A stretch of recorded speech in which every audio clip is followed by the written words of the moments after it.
عید کے دن کلیجہ پھٹتا ہے، ایک طرف ہم عید کی خوشیاں منا رہے ہوتے ہیں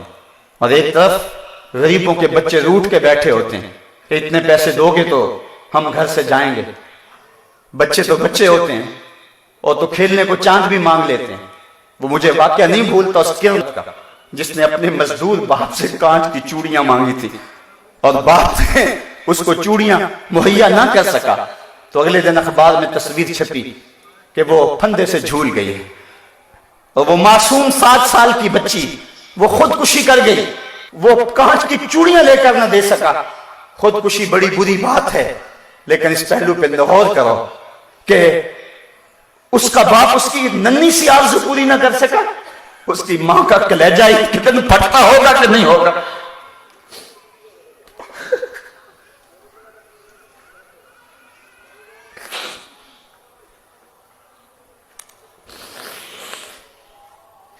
اعلی نسب کوٹھیوں میں رہنے والوں،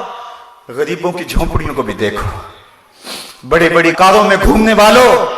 ان پیدل چلتے لوگوں کے دکھوں کو بھی سمجھو، اپنے گھروں میں گھی کے چراغ جلانے والوں، ان لوگوں کو بھی دیکھو جو نان شبینہ کو ترستے ہیں، رات کو جن کے گھر میں چولہا روشن نہیں ہوتا۔ 7-8 سال قبل میں ایک دن بازار گیا، چھوٹی عید کا دن تھا، میرے ساتھ میرا بھائی بھی تھا، تو میں نے کہا کہ گھر جا رہے ہیں چلو کوئی چیز لے جائیں، آج عید کا دن ہے، تو مچھلی بازار میں چلے گئے۔ تو میں نے وہاں ایک عجیب منظر دیکھا جو آج تک مجھے بھول نہیں سکا۔ ہم نے اسے کہا کہ ہمیں مچھلی دے دے، تو وہ مچھلی کو صاف کر کے جب اس کو کاٹنے لگا تو اس کا سر ایک بالٹی میں ڈال دیا اور اس کی پیچھے دم اس نے تھوڑی سی زیادہ کاٹی اور تھوڑا سا گوشت بھی اس کے ساتھ چلا گیا، وہ بھی بالٹی میں ڈال دیا۔ اس طرح جو بھی وہ مچھلی تیار کرتا تو سر اور دم بالٹی میں ڈالتا چلا جاتا، باقی اس کا جو بھی اس سے غلاظت اور جو کچھ بھی اس سے جو ہے وہ جھڑتا وہ نیچے پھینکتا چلا جاتا۔ تجسس تھا کہ یہ بالٹی میں کیوں ڈال رہا ہے۔ خیر تھوڑی دیر کے بعد میں نے دیکھا کہ ایک نوجوان آیا پیچھے سے، اس نے اس کو 10 روپے دیے اور اس نے اس بالٹی میں ہاتھ ڈالا اور چند مچھلی کے سر اور چند اس کی دمبے نکال کر کے ایک شاپر میں ڈال کے اس کو دے دی۔ حیران سا ہو گیا کہ اس نے یہ کیا کر دی۔ خیال تھا کہ شاید یہ کوئی نوجوان سا ہے، شاید کوئی کبوتروں کو ڈالتا ہوگا، کوئی ایسا معاملہ ہوگا، اس کا کوئی کبوتر کی غذا بناتا ہوگا، لیکن اس کے باوجود جو ہے وہ تجسس بڑھتا گیا، مجھ سے نہ رہا گیا، میں اس کے پیچھے چلا گیا۔ میں نے کہا کہ نوجوان اس کو کیا کرے گا؟ اس کی نظریں تھوڑی سی جھکیں اور مجھے کہنے لگا اس کا شوربہ بناؤں گا اور مچھلی کا مزہ مل جاتا ہے اس سے۔ صاحبوں میں عید کے دن کی بات سنا رہا ہوں اور اس ملک کی بات سنا رہا ہوں۔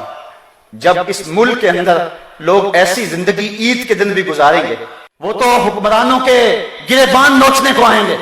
وہ تو امیروں کے گھر دے کے خوش نہیں ہوں گے، وہ تو کہیں گے ان محلات کو آگ لگ جائے جو ہم غریبوں کے لیے نان شبینہ بھی میسر نہیں ہے۔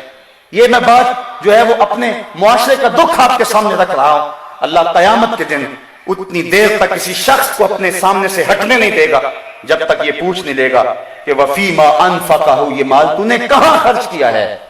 آج تو افطار پارٹی بھی ہم کرتے ہیں تو ہماری کوشش ہوتی ہے کہ اس میں بھی 2 عدد وزیر آ جائیں اور ہماری شہرت ہو جائے، غریبوں کو تو کوئی وہاں بھی نہیں پوچھتا ہے۔ ولیمہ ہوتا ہے تو اس وقت بھی ہم فہرست بناتے ہیں تو کہتے ہیں ان لوگوں کو بلائیں